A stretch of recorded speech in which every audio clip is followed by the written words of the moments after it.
അസ്സലാമു അലൈക്കും വറഹ്മത്തുള്ളാഹി. ബിസ്മില്ലാഹിർ റഹ്മാനിർ റഹീം. അൽഹംദുലില്ലാഹി റബ്ബിൽ ആലമീൻ.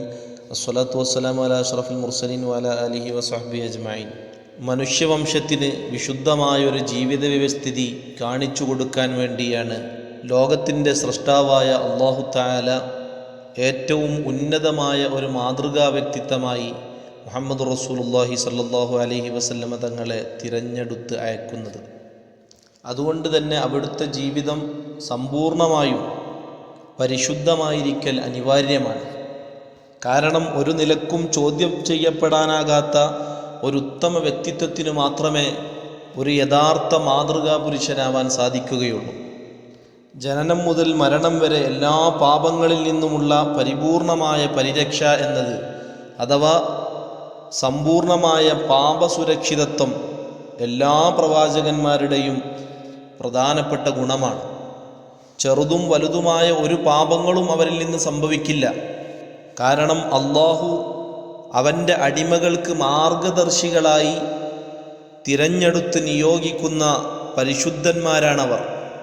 പാപങ്ങൾക്ക് ധാരാളം പഴുതുകളുള്ള ഈ ലോകത്ത് പാപങ്ങളിൽ നിന്ന് മുക്തരായി ജീവിക്കണമെന്ന് സ്വന്തം ജീവിതം കൊണ്ട് മനുഷ്യവംശത്തിന് കാണിച്ചു കൊടുക്കുവാൻ അല്ലാഹു തിരഞ്ഞെടുത്ത് നിയോഗിക്കുന്നവരിൽ നിന്ന് തന്നെ പാപങ്ങളുണ്ടായാൽ പിന്നെ എങ്ങനെയാണ് ജനങ്ങൾ അവരുടെ ദർശനങ്ങളെ അംഗീകരിക്കുക? അതുകൊണ്ടാണ് സൃഷ്ടാവായ അല്ലാഹു തആല അവൻ തന്നെ തിരഞ്ഞെടുത്ത് നിയോഗിച്ച പ്രവാചകന്മാർക്കൊക്കെ സമ്പൂർണ്ണ പാപസുരക്ഷിതത്വം നൽകിയത്. പ്രവാചകന്മാരുടെ നേതാവായ മുഹമ്മദ് റസൂലുള്ളാഹി സ്വല്ലല്ലാഹു അലൈഹി വസല്ലമ തങ്ങൾക്കും ജനനം മുതൽ മരണം വരെ അവിടുത്തെ ജീവിതത്തിലുടനീളം അല്ലാഹു തആല പാപസുരക്ഷിതത്വം അനുഗ്രഹിച്ചു നൽകിയിരുന്നു എന്ന് നമുക്ക് മനസ്സിലാക്കാൻ കഴിയും. തിരുനബി സല്ലല്ലാഹു അലൈഹി വസല്ലമ തങ്ങൾക്ക് പ്രവാചകത്വം ലഭിക്കുന്നത് 40-ാമത്തെ വയസ്സിലാണ്. എന്നാൽ ആ നുബുവത്തിൻ്റെ മുമ്പോ അതിന് ശേഷമോ അവിടുത്തെ ജീവിതത്തിൽ അന്ന് സമൂഹത്തിൽ സാധാരണയായി നടമാടിയിരുന്ന പാപങ്ങളുടെ ലാഞ്ചന പോലും വന്നിട്ടില്ല എന്ന് ചരിത്രങ്ങളിൽ നിന്ന് നമുക്ക് ബോധ്യപ്പെടും. മുഹമ്മദ് നബി സല്ലല്ലാഹു അലൈഹി വസല്ലമ തങ്ങളുടെ കാലഘട്ടത്തിലെ അറബ് ജനത വിശ്വാസപരമായും കർമ്മപരമായും ധാരാളം തിന്മകൾ വെച്ചു പുലർത്തിയവരായിരുന്നു. മദ്യപാനം അവരുടെ ജീവിതത്തിൻ്റെ ഭാഗമായിരുന്നു. കൊലയും മോഷണവും ചൂതാട്ടവും പരസ്ത്രീ ബന്ധങ്ങളുമൊക്കെ അവരുടെ പൊതു സ്വഭാവമായി മാറിയിരുന്നു. അത്തരം പ്രവർത്തനങ്ങളില്ലാത്തൊരു ജീവിതം ചിന്തിക്കാൻ പോലും അവർക്ക് സാധിച്ചിരുന്നില്ല. അങ്ങനെയുള്ള ഒരു സമൂഹത്തിൽ ജീവിച്ച മുഹമ്മദ് റസൂലുള്ളാഹി സ്വല്ലല്ലാഹു അലൈഹി വസല്ലമ തങ്ങൾ അവിടുത്തെ പരിശുദ്ധിക്ക് കോട്ടം തട്ടുന്ന രൂപത്തിൽ ചെറുപ്പകാലത്ത് പോലും അറിഞ്ഞോ അറിയാതെയോ ഇടപെട്ടിട്ടുണ്ടായിരുന്നില്ല. ബഹുദൈവ വിശ്വാസങ്ങളും വിഗ്രഹാരാധനയും ജീവിതത്തിൻ്റെ നിയമമായി സ്വീകരിച്ച അറേബ്യൻ ജനത ആ സമൂഹത്തിനിടയിൽ ജീവിക്കുമ്പോൾ റസൂലുള്ളാഹി സ്വല്ലല്ലാഹു അലൈഹി വസല്ലമ തങ്ങളിൽ നിന്ന് വിഗ്രഹങ്ങളോട് വണക്കം പ്രകടിപ്പിക്കുന്ന വല്ല പ്രവർത്തനങ്ങളോ അവകൾ ആരാധിക്കപ്പെടുന്ന ഇടങ്ങളിലേക്ക് എത്തിപ്പെടുക പോലും ചെയ്തിരുന്നില്ല. അവയുടെ പേരിൽ അറുക്കപ്പെടുന്ന മാംസങ്ങളിൽ നിന്ന് ഒന്നുപോലും അവിടുന്ന് ഭക്ഷിച്ചിട്ടില്ല.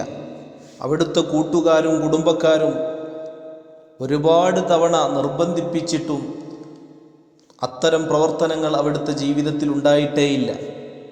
തിന്മയെ തിന്മയായി കാണുക പോലും ചെയ്യാത്ത ഒരു സമൂഹത്തിനിടയിൽ ജീവിച്ചിട്ടും അല്ലാഹു അവിടുത്തെ തിരുദൂതർക്ക് വലിയ സംരക്ഷണമാണ് നൽകിയത്. അബ്ബാസ് റളിയല്ലാഹു അൻഹു പറയുന്നു, കഅബാലയം ഖുറൈശികൾ പുതുക്കി പണിതപ്പോൾ കല്ല് ചുമക്കുന്നവരുടെ കൂട്ടത്തിൽ തിരുനബി സല്ലല്ലാഹു അലൈഹി വസല്ലമ തങ്ങളും ഉണ്ടായിരുന്നു. ഞങ്ങൾ ഈ 2 ആളുകൾ വീതമാണ് കല്ല് ചുമന്നിരുന്നത്. ഞാനും എൻ്റെ സഹോദരപുത്രനായ മുഹമ്മദ് റസൂലുള്ളാഹി സ്വല്ലല്ലാഹു അലൈഹി വസല്ലമ തങ്ങളും ഒരുമിച്ചായിരുന്നു കല്ല് ചുമന്നിരുന്നത്. ഉടുമുണ്ട് അഴിച്ച് ചുമലിൽ വെച്ച് കല്ല് ചുമക്കുന്ന സ്വഭാവമായിരുന്നു ഞങ്ങളൊക്കെ ശീലിച്ചിരുന്നത്. ആൾക്കൂട്ടത്തിലെത്തിയാൽ ഉടുമുണ്ട് ധരിക്കാറുണ്ടായിരുന്നു. എന്നാൽ തിരുനബി ഒരിക്കൽ പോലും അങ്ങനെ ചെയ്തില്ല. ഞാൻ നിർബന്ധിപ്പിച്ചു. ഞങ്ങൾ 2 പേരും തനിച്ചായപ്പോൾ എൻ്റെ നിർബന്ധം കാരണം തിരുനബി അവിടുത്തെ ഉടുമുണ്ടഴിച്ച് ചുമലിൽ വെക്കേണ്ട താമസം ബോധം കെട്ടങ്ങ് വീണു. ഓടിച്ചെന്ന് താങ്ങിയെടുത്തു. ആ സമയത്ത് അവിടുത്തെ 2 കണ്ണുകളും ആകാശത്തേക്ക് ഇങ്ങനെ ഉയർന്നിരുന്നു. ഞാൻ ചോദിച്ചു, എന്തുപറ്റി, എന്താണ് സംഭവിച്ചത്? അവിടുന്ന് പറഞ്ഞു, നഗ്നനായി ഞാൻ നടക്കുന്നത് തടയപ്പെട്ടിരിക്കുന്നു. ആ ദിവസത്തിന് ശേഷം നഗ്നനായി ഒരിക്കൽ പോലും റസൂലുള്ളാഹി സ്വല്ലല്ലാഹു അലൈഹി വസല്ലമ തങ്ങളെ കാണപ്പെട്ടിട്ടില്ല എന്ന് അബ്ബാസ് റളിയല്ലാഹു അൻഹു സാക്ഷ്യപ്പെടുത്തുന്നു. ഈ സംഭവം ബുഖാരിയും മുസ്ലിമും ഒക്കെ റിപ്പോർട്ട് ചെയ്തിട്ടുണ്ട്. പ്രവാചകത്വം ലഭിക്കുന്നതിന് മുമ്പും അവിടുന്ന് സാധാരണ മനുഷ്യനല്ല എന്നത് ഈ സംഭവം തന്നെ നമുക്ക് വ്യക്തമാക്കി തരുന്നുണ്ട്. ഇതുപോലത്തെ മറ്റൊരു സംഭവം ഇബ്നു അബ്ബാസ് റളിയല്ലാഹു അൻഹു റിപ്പോർട്ട് ചെയ്യുന്നു. അബൂ ത്വാലിബ് ഒരിക്കൽ സംസം കിണറിൻ്റെ അറ്റകുറ്റപ്പണി നിർവഹിക്കുന്ന സമയത്ത് കുട്ടികളൊക്കെ നിർമ്മാണത്തിനാവശ്യമായ കല്ലുകൾ ചുമന്നുകൊണ്ടുവന്നിരുന്നു. അന്ന് തിരുനബി സല്ലല്ലാഹു അലൈഹി വസല്ലമ തങ്ങൾ ചെറിയ കുട്ടിയായിരുന്നു. ആരോ ഒരാൾ ആ കുട്ടിയുടെ ഉടുമുണ്ടഴിച്ച് കല്ലിന് താഴെ ചുമലിൽ വെച്ചുകൊടുത്തു. ഉടനെ കുട്ടി ബോധം കെട്ടു വീണു. ബോധം തെളിഞ്ഞപ്പോൾ തിരുനബി സല്ലല്ലാഹു അലൈഹി വസല്ലമയോട് അബൂ ത്വാലിബ് കാര്യങ്ങളൊക്കെ അന്വേഷിച്ചു. അവിടുന്ന് പറഞ്ഞു, ഒരു വെള്ള വസ്ത്രധാരി എൻ്റെ അടുത്ത് വന്ന് പറഞ്ഞു, നീ ശരീരം മറക്കുക. ചെറിയ കുട്ടിയായിരുന്നപ്പോൾ തിരുനബി സല്ലല്ലാഹു അലൈഹി വസല്ലമ തങ്ങൾക്കുണ്ടായ ആദ്യത്തെ ദിവ്യ സന്ദേശമായിരുന്നു ഇത്. അതുപോലെ അന്ന് അറേബ്യയിൽ സാർവത്രികമായി നടമാടിയിരുന്ന ഒരു അനാശാസ്യ പ്രവർത്തനങ്ങളിലും ചെറിയ കുട്ടിയായിരുന്നപ്പോൾ പോലും അവിടുന്ന് സംബന്ധിച്ചിട്ടുണ്ടായിരുന്നില്ല. അലി റളിയല്ലാഹു അൻഹു പറയുന്നു, നബി സല്ലല്ലാഹു അലൈഹി വസല്ലമ തങ്ങൾ പറയുന്നതായി ഞാൻ കേട്ടിട്ടുണ്ട്, ജാഹിലിയ്യ കാലക്കാർ ചെയ്തു വന്ന യാതൊരുവിധ ദുർവൃത്തിയും ചെയ്യുവാൻ ഞാൻ കരുതുക പോലും ചെയ്തിരുന്നില്ല എന്ന്. അവസരങ്ങളുണ്ടായിട്ടും സമൂഹത്തിൻ്റെ ഐഡൻറ്റിറ്റി അതായിട്ടും അത്തരം തിന്മകളെക്കുറിച്ച് ചിന്തിക്കുക പോലും ചെയ്യാതിരിക്കാനുള്ള കാരണം സൃഷ്ടാവായ അള്ളാഹുവിൻ്റെ സമ്പൂർണമായ സംരക്ഷണം ഉണ്ടായിരുന്നു എന്നുള്ളത് തന്നെയാണ്. ബഹുദൈവത്വ സങ്കല്പങ്ങളോടും വിഗ്രഹപ്രതിഷ്ഠകളോടും വല്ലാത്ത വെറുപ്പും വിരോധവും ചെറുപ്പത്തിൽ തന്നെ റസൂലുള്ളാഹി സ്വല്ലല്ലാഹു അലൈഹി വസല്ലമ തങ്ങൾക്കുണ്ടായിരുന്നു. മക്കക്കാരും സ്വന്തം കുടുംബക്കാർ വരെ സദാസമയവും വിഗ്രഹാരാധനയിൽ മുഴുകിയപ്പോൾ തിരുഹബീബ് സ്വല്ലല്ലാഹു അലൈഹി വസല്ലമ തങ്ങൾ ഒരിക്കൽ പോലും അവിടേക്ക് തിരിഞ്ഞു നോക്കുക പോലും ചെയ്തില്ല.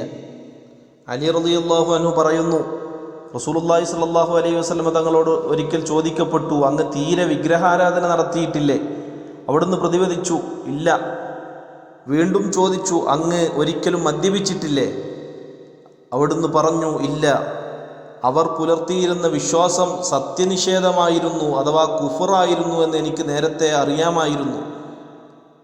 വേദമെന്താണ്, സത്യവിശ്വാസം എന്താണ് എന്നൊന്നും ഞാൻ അന്ന് പഠിച്ചിട്ടുണ്ടായിരുന്നില്ല.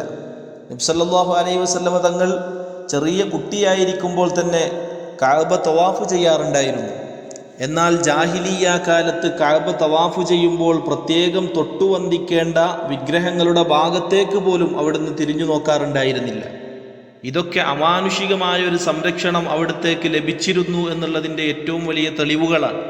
തിരുനബി സല്ലല്ലാഹു അലൈഹി വസല്ലമ തങ്ങളുടെ വളർത്തുമ്മയായ ഉമ്മു ഐമൻ ബീവി പറയുന്നുണ്ട്, ഖുറൈശികൾ ആരാധിച്ചിരുന്ന ബുവാന എന്ന ഒരു വിഗ്രഹമുണ്ട്.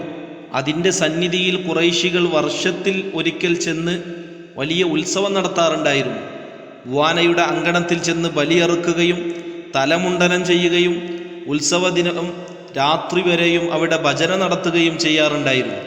അബൂ ത്വാലിബ് തൻ്റെ കുടുംബത്തിലുള്ള എല്ലാ ആളുകളെയും കൂട്ടി അങ്ങോട്ട് പോകാറുണ്ടായിരുന്നു. റസൂലുള്ളാഹി സ്വല്ലല്ലാഹു അലൈഹി വസല്ലമ തങ്ങളോടും അങ്ങോട്ട് വരാൻ കൽപ്പിക്കാറുണ്ടായിരുന്നു. എന്നാൽ റസൂലുള്ളാഹി സ്വല്ലല്ലാഹു അലൈഹി വസല്ലമ തങ്ങൾ അതിന് കൂട്ടാക്കിയിരുന്നില്ല.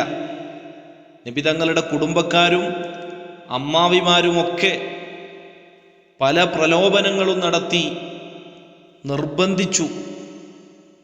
ഒരു രക്ഷയുമില്ലാതെയായപ്പോൾ തിരുനബി സല്ലല്ലാഹു അലൈഹി വസല്ലമ തങ്ങൾ ആ വഴിക്ക് പുറപ്പെട്ടു.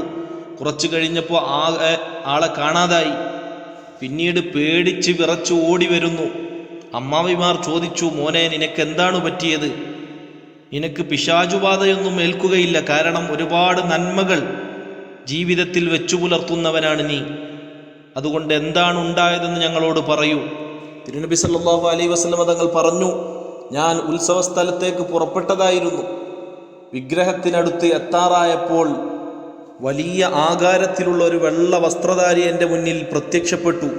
എന്നിട്ടെന്നോട് അട്ടഹസിച്ചുകൊണ്ട് പറഞ്ഞു, ഓ മുഹമ്മദ്, പുറകോട്ട് മാറൂ, വിഗ്രഹത്തെ തൊട്ടുപോകരുത്.